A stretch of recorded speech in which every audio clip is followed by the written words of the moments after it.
Olá pessoal, sou Fabrício Dutra, professor de Neuropsicologia e Neuropsiquiatria, e eu gostaria de falar um pouquinho hoje sobre estimulação cognitiva em tempos de quarentena ou de distanciamento social. E eu gostaria de voltar minha fala hoje principalmente para cuidadores e para cuidadoras de idosos, sejam formais ou informais, que talvez possam estar com algumas dificuldades, né, para dar conta de estimular cognitivamente esse idoso que é acompanhado por vocês. Né? A gente sabe que os profissionais reduziram seus atendimentos, então o contato com esses profissionais talvez esteja um pouco mais difícil e eu espero que com esse vídeo aqui a gente consiga minimizar um pouquinho as dificuldades, né, de vocês. Então, pessoal, assim, primeiro, quando a gente fala em envelhecimento, a gente não está falando em uma coisa única, né, que acontece da mesma forma para todo mundo. A gente sabe que existem muitas similaridades, né? A gente vê, tenho certeza que muitos de vocês que não são idosos já apresentaram dificuldade de memória ou esqueceram a palavra que queriam usar, né? Então, isso tudo já é um indicativo de alguma coisa cognitiva, né? Então, a cognição está falhando em algum aspecto, e isso já acontece desde os seus 20 e poucos anos, então é bastante ingrato isso, né? Mas quando a gente vai para o idoso, a gente vê que tem idosos que são totalmente ativos, totalmente independentes, e tem aqueles idosos que são completamente dependentes, né? Então a gente não tem um padrão de idoso.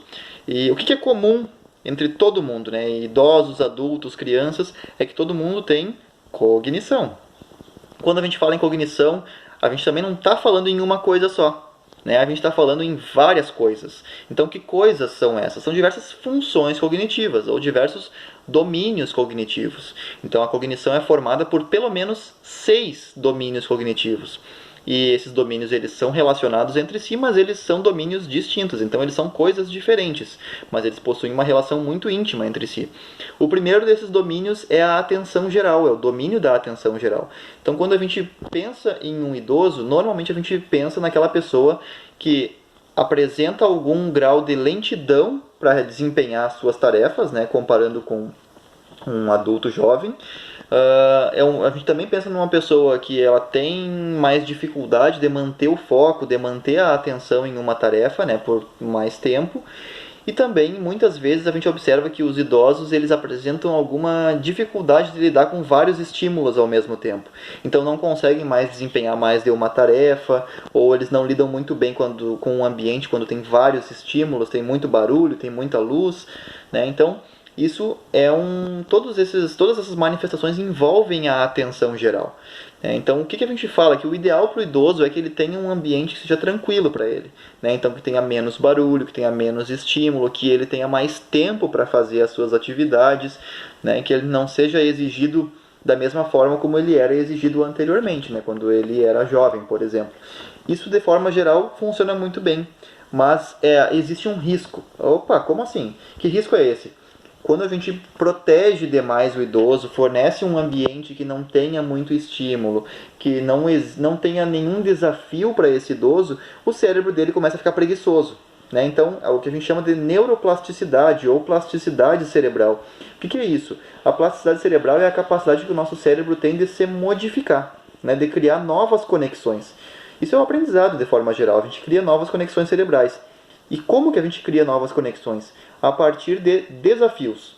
Então, se a gente oferece um ambiente super tranquilo, sem nenhum desafio para esse idoso, ele não vai formar novas conexões cerebrais. Ah, mas um idoso ele aprende coisa nova, um idoso forma novas conexões?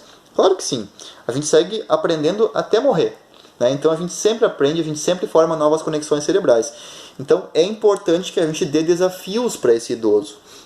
Então, é importante que ele tenha um ambiente tranquilo, sem dúvida, mas nesse ambiente tranquilo é importante que em alguns momentos a gente ofereça algumas atividades ou solicite algumas atividades, algumas tarefas que exijam um pouco mais desse idoso. Então, por mais que seja, em geral, seja interessante que ele fique fazendo uma tarefa de cada vez, de forma lenta, sem estímulos que o distraiam, é importante que às vezes a gente ofereça múltiplas tarefas para ele. Que a gente solicite que ele desempenhe mais de uma função ao mesmo tempo. Então, eu gostaria que, enquanto a gente vai cozinhar agora, que tu cantasse a tua música preferida para mim. Então ele vai cozinhar e vai cantar a música ao mesmo tempo. Então ele vai desempenhar mais de uma tarefa ao mesmo tempo. Ele vai conseguir fazer essa tarefa por muito tempo? Talvez não. porque isso é desgastante para ele. Imaginem, pensem em vocês. Quando vocês têm que fazer mais de uma tarefa ao mesmo tempo, vocês conseguem ficar fazendo essas 2 tarefas ou 3 tarefas por muito tempo? Provavelmente não, né? Então, talvez esse idoso consiga desempenhar por menos tempo essa tarefa, mas é importante que ele seja desafiado. Além disso, a gente pode solicitar que esse idoso, além de fazer mais de uma tarefa ao mesmo tempo, a gente também pode pensar em pedir para que ele faça as tarefas de forma mais rápida. Então, para aumentar a velocidade da tarefa, né? Isso também vai exigir mais dele. E em relação à atenção ainda, por fim, a gente pode exigir ou pode solicitar que esse idoso fique mais tempo desempenhando uma tarefa, porque ele tende a cansar de realizar essa tarefa, mas a gente pode incentivar ele a ficar mais tempo. Isso vai aumentar o que a gente chama de fôlego atencional, ele vai conseguir ficar fazendo aquilo por mais tempo. O que é importante quando a gente vai estimular a atenção? Que a gente cuide sempre se esse idoso ele não está se frustrando com as tarefas. É importante que a gente sempre ofereça tarefas ou solicite que ele desempenhe atividades que ele consegue fazer, né? E ver se ele não está ficando estressado com essa tarefa, porque a atenção de forma geral ela exige um nível muito alto de desafio, né? Quando a gente trabalha a atenção, a gente acaba desafiando esse idoso e isso pode ser muito cansativo para ele. Então é muito importante que a gente sempre veja se ele está se frustrando ou se ele está conseguindo, se está sendo positivo para ele de forma geral. Um outro domínio que a gente tem também, que é importante de a gente estimular, é o domínio das funções executivas, que são aquelas funções de raciocínio, planejamento, tomada de decisão, controle de impulsos, flexibilidade cognitiva e comportamental. Então é muito importante que esse idoso participe da sua vida, da sua rotina, né? Então, uma atividade bastante importante é que ele possa fazer o planejamento do seu dia. Então, é que ele possa fazer uma lista de tarefas para ele desempenhar ao longo do dia, né? Então, se ele tiver condições também, que ele participe da organização do lar. Então, fazer lista de compras, a organização de atividades para limpeza da casa, por exemplo. Então, que ele possa participar da rotina da casa, né?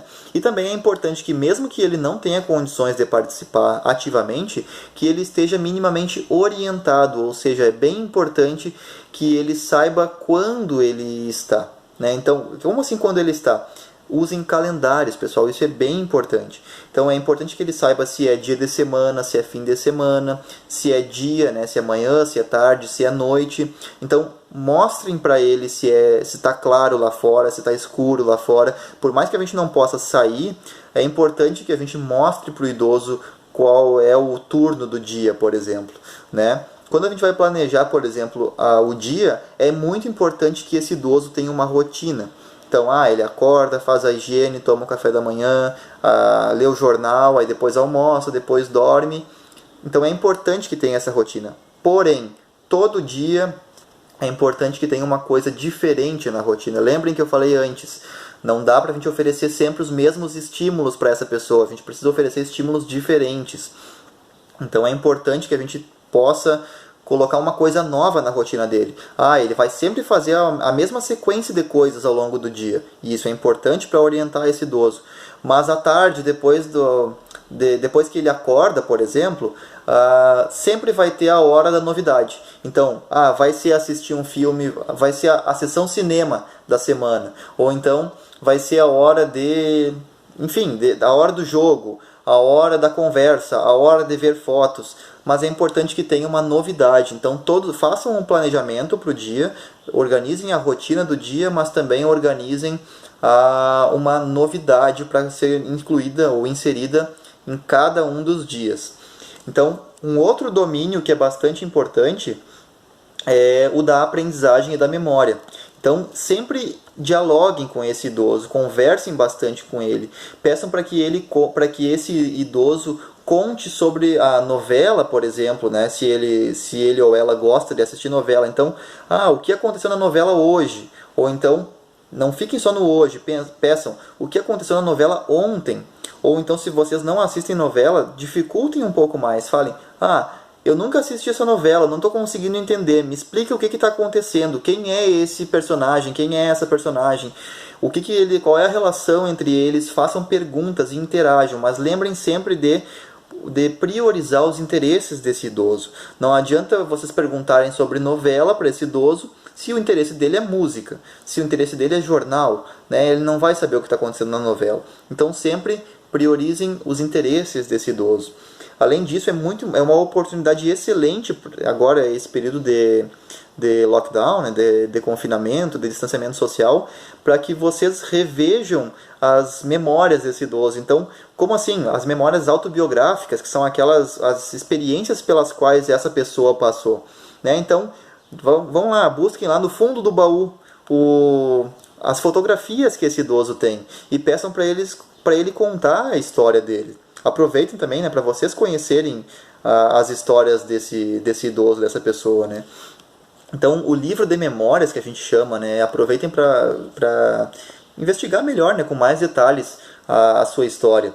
Então, tem diversas atividades que a gente pode fazer e a maioria delas exige memória, né, que a gente sabe que é uma das grandes dificuldades. Então, é muito importante para diversas esferas da saúde dessa pessoa que ele consiga rememorar, né, as suas experiências.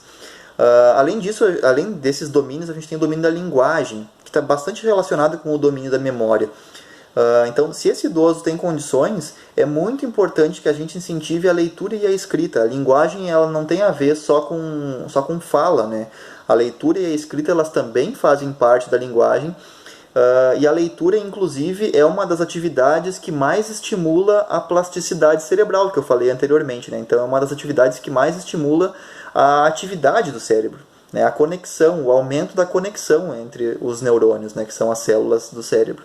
Então, é importante que, se esse idoso tiver condições, que ele leia, né? Que isso é uma atividade que hoje não é mais comum, mas que antigamente era escrever cartas. Então seria super interessante pedir para esse idoso, como ele não está podendo visitar outras pessoas, escrever uma carta para uma pessoa de quem ele tem saudade, por exemplo. E seria super legal, né? Imagina ele escrever uma carta, vocês tiram uma foto da carta e enviam para essa pessoa pelo WhatsApp. Né? Seria bem interessante, já que agora também não está podendo sair de casa, né? O resumo da novela, que também é bem interessante, né, para manutenção das capacidades de linguagem, ou o resumo de um livro, ou de uma notícia que leu na revista. Caso esse idoso já esteja com o cognitivo um pouco mais prejudicado, a gente pode pedir a nomeação de objetos, né? É muito importante que a gente mantenha a linguagem preservada, porque ela tem uma relação íntima com a capacidade de comunicação, né? A gente precisa que esse idoso possa nos dizer o que ele está sentindo, o que ele está pensando, né? Então é bem importante que a linguagem esteja preservada. Então, caso ele já esteja com um comprometimento um pouco maior, é interessante fazer trabalho de nomeação. Então, o que é isso aqui? Então, é uma faca, por exemplo.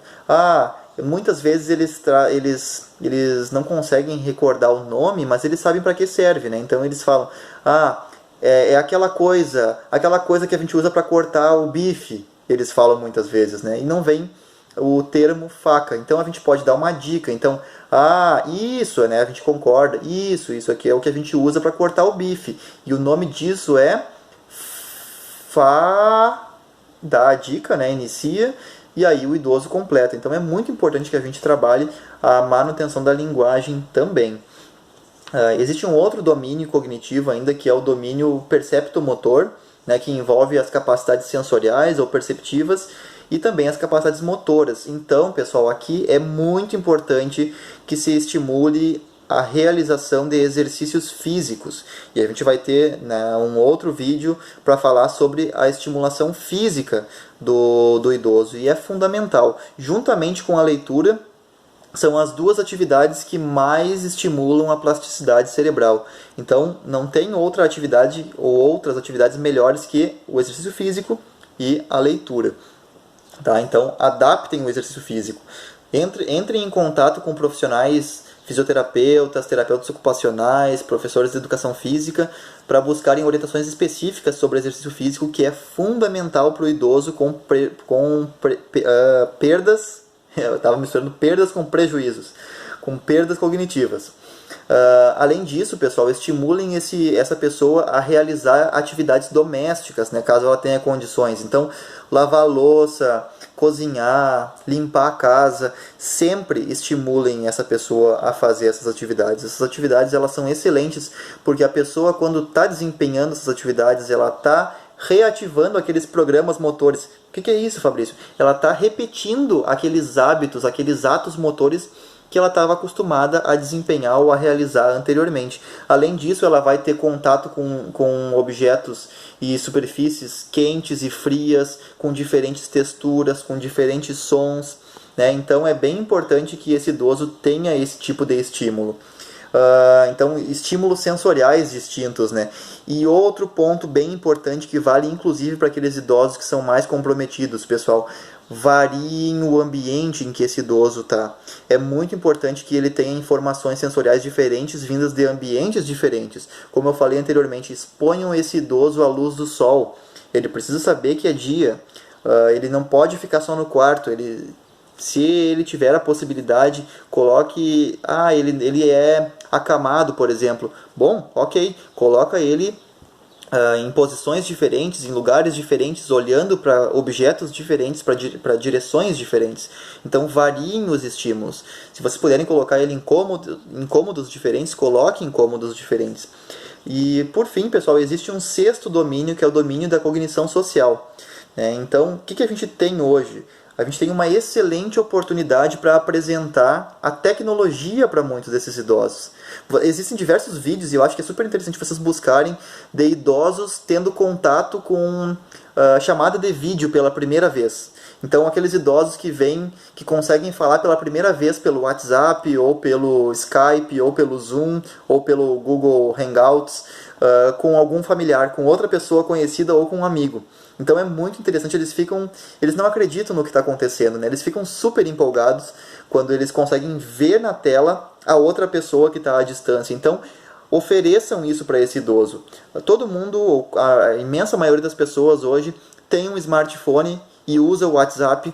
Então, façam uma chamada de vídeo pelo WhatsApp com outra pessoa e coloquem esse idoso para conversar com essa outra pessoa. Isso é fantástico. Muitas vezes eles não entendem como isso funciona, então expliquem para eles. Se esse idoso tem mais condições cognitivas, ensinem ele a usar o WhatsApp, ensinem ele a usar uma rede social, ensinem ele a usar o computador. Isso é muito interessante, isso estimula demais. Os novos aprendizados, eles são fantásticos para o processo de envelhecimento. Então façam essas videochamadas, e caso não seja interessante, ou caso vocês não tenham condições, façam uma reunião familiar. É para chamar o pessoal de toda a parentada? Não é para chamar toda a parentada, é para ficar todo mundo, cada um na sua casa. Mas assim, quem vive na casa de vocês? Vive o idoso, vivem vocês, e vive mais um outro familiar do idoso, ou um familiar do idoso, né, caso vocês sejam cuidadores profissionais. Então, façam uma reunião e peçam para esse idoso contar um pouco sobre a vida deles. A reunião que a gente fala que é a hora da família, né? Então, aproveitem esses momentos. Então, assim, pessoal, esses são os 6 domínios, né? A atenção geral, o domínio da atenção geral, o domínio cognitivo das funções executivas, o domínio da aprendizagem da memória, o domínio da linguagem, o domínio perceptomotor e o domínio da cognição social. Então, esses 6 domínios, eles constituem a cognição de forma geral. Então, é importante que a gente estimule os 6 domínios. Tá? E existem diversas formas a mais ou adicionais de estimular cada um desses domínios.